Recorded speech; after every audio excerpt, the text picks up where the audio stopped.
রাদিয়াল্লাহু তাআলা থেকে বর্ণিত, তিনি বলেন, আমার নবীজি বলেছেন, কিয়ামতের দিন রব্বুল আলামিন ওই ব্যক্তিদেরকে জান্নাতের সবুজ পোশাক পরিধান করাবেন, যে ব্যক্তি কোনো অসহায় মানুষকে কাপড় পরিধান করিয়েছে।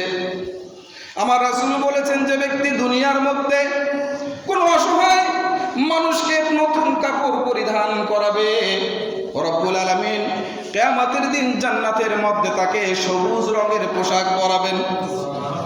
কোন ব্যক্তি যদি কোনো মানুষকে খাবার দেয়, কোন মানুষকে যদি আহার করায়, কিয়ামতের দিন জান্নাতের মধ্যে রব্বুল আলামিন ওই বান্দাকে ফল ফলাদি খাওয়াবেন। কোন বান্দা যদি কোনো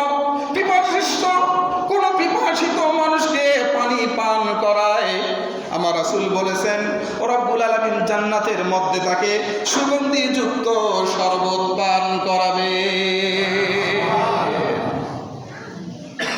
মনটা ভালো হলো বুঝি নাকি? খাওয়াবেন তো, মানুষকে খাওয়ানোর চেষ্টা করেন, মানুষের পাশে থাকেন। ত্যাগে সুখ, ভোগে সুখ নেই। কি বলে? ত্যাগেই সুখ, ভোগে সুখ নেই। তবে কিছু কিছু লোকের ক্ষেত্রে আলাদা, ওরা বলে নিজে বাঁচলে বাবার নাম, বলে কি না? এই ব্যাটা হচ্ছে সব থেকে বড় শয়তান, কালপিট, আত্মকেন্দ্রিক। নিজে বাঁচলে নাকি বাবার নাম।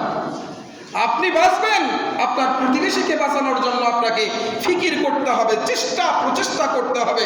কারণ রব্বুল আলামিন বলেছেন, ও আনফুসিকুম ওয়া আহলিকুম নার।